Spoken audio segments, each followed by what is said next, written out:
নয়ন আৰু ৰাহুল দুয়োজনকে আৰক্ষীয়ে গ্ৰেপ্তাৰ কৰি আনিছে এটা ড্ৰাগছৰ কেছত। যেতিয়া প্ৰথমতে ৰাহুল আৰু নয়নক জেললৈ লৈ যোৱা হৈছিল তেতিয়া কয়দীবোৰৰ আচৰণ একেবাৰে অভদ্ৰ আছিলে।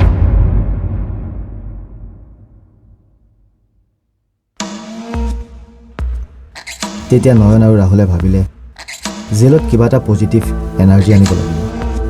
তাৰপিছত তেওঁলোকে জেলাৰক অনুৰোধ কৰিবলৈ গ'ল তেওঁলোকক যাতে কিবা এটা কাম কৰিবলৈ অনুমতি দিয়ে।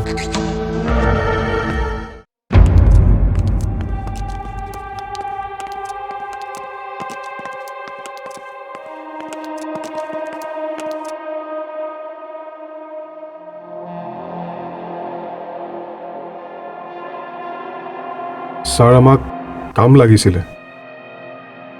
এনেকৈ আমি জেলত থাকি বৰ অশান্তি অনুভৱ কৰিছোঁ। তোমালোকৰ ডেড ৱাৰেণ্ট ফাইনেল হৈ আছে, তোমালোকক আমি কাম দিব নোৱাৰিম, যোৱা।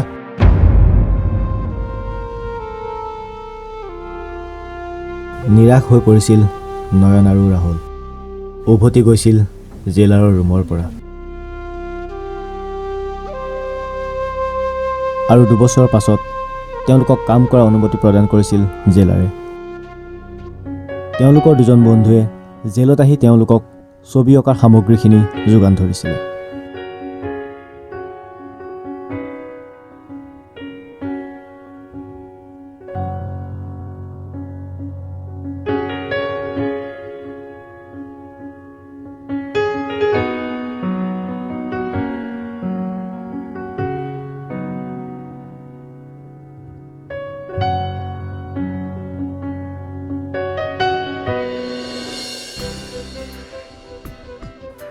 তেওঁলোকৰ শিক্ষাৰ বাবে আহিছিল এগৰাকী বিশেষভাৱে সক্ষম যুৱতী, যাৰ 2খন হাতেই নাছিল। আৰু যুৱতীগৰাকীক দেখি অনুপ্ৰাণিত হৈছিল নয়ন।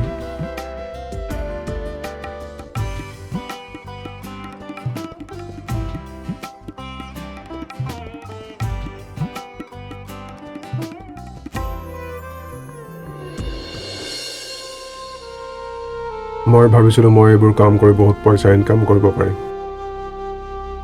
আমি গাড়ী কিনিম, ফ্ৰেণ্ডছৰ লগত পাৰ্টি কৰিম।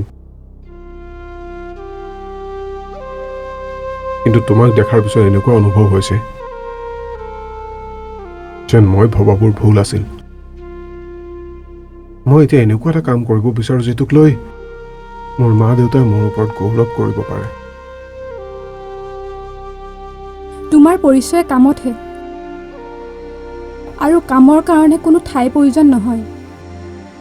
প্ৰয়োজন হয় আত্মবিশ্বাসৰহে। আৰু মোৰ বিশ্বাস তুমি পাৰিবা।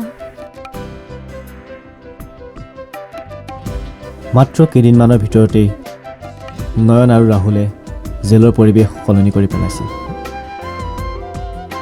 আৰু সকলোবোৰ কয়দী ছবি অঁকা আৰু কম্পিউটাৰ শিক্ষা লোৱাত ব্যস্ত হৈ পৰিছিল।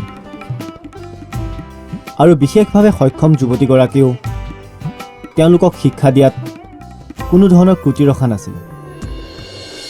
জেলখন যেন এখন ঘৰলৈ ৰূপান্তৰিত হৈছিল।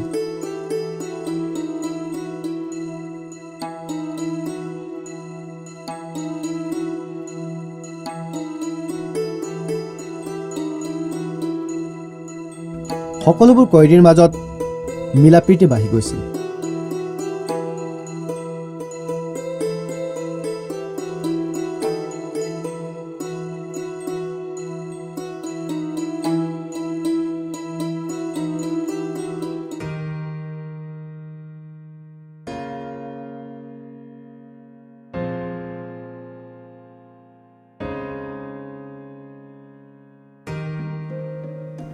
নয়নে অঁকা ছবিবোৰ তেওঁ বন্ধু দুজনে বাহিৰত নি বিক্ৰী কৰিছিল।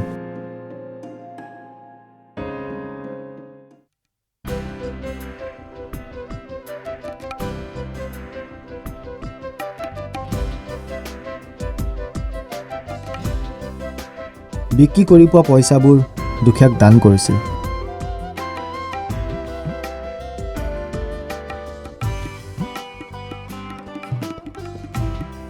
আৰু সিহঁতৰ মুক্তিৰ বাবে প্ৰাৰ্থনা জনাইছিল।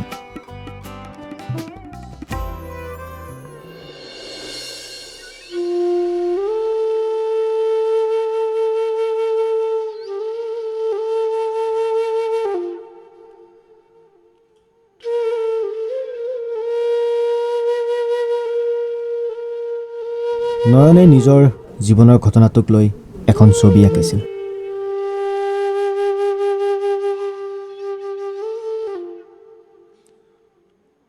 ছবিখন চাই তাৰ চকুত চকুপানী আহিছিল আৰু এটোপাল চকুলো সেই ছবিখনত পৰিছিল।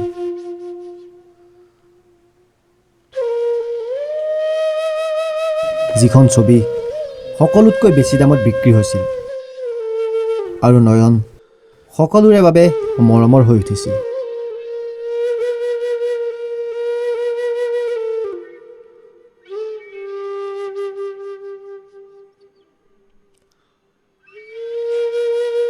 সকলোৱে তাৰ মৃত্যুদণ্ড ৰেহাই দিবলৈ অনুৰোধ কৰিছিল আৰু সকলোৱে শাৰী পাতি মন্দিৰত প্ৰাৰ্থনা কৰিছিল।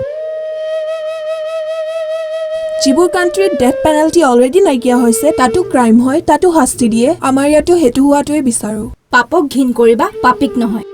মৃত্যুদণ্ডৰ দৰে শাস্তিক বাতিল কৰক, কাৰণ জীৱনটো এবাৰেই।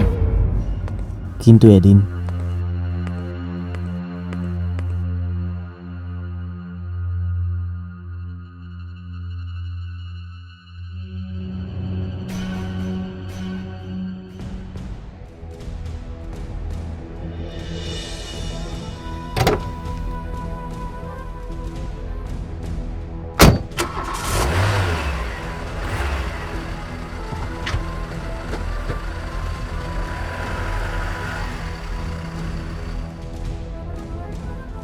আমি চাৰ্চলৈ গৈ আছো নেকি? নহয়, তোমালোক সৰগলৈ গৈ আছা।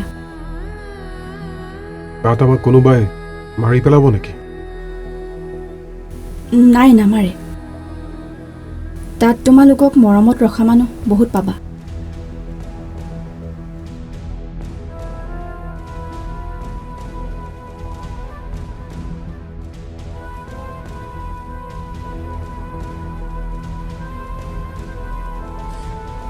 এই মৃত্যুদণ্ডটোৱে পৰিয়ালৰ সকলোলৈকে উকচা পেলালে আৰু চৰকাৰে কোনো ধৰণৰ ক্ষমাদান নকৰিলে তেওঁলোকক।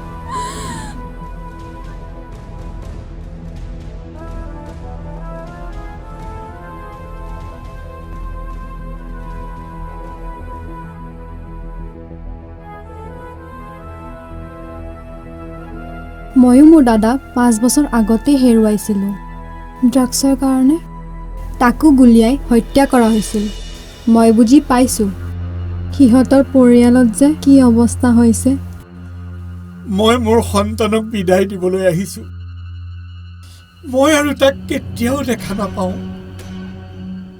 তেওঁলোকে তাক মাছ ৰাতি লৈ গৈছে গুলীয়াই হত্যা কৰিবলৈ।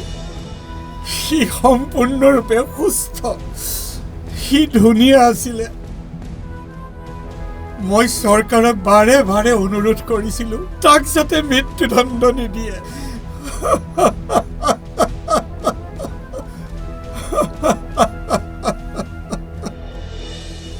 পুত্ৰক হেৰুৱাই মাক দেউতাক দুখত ভাগি পৰিছে।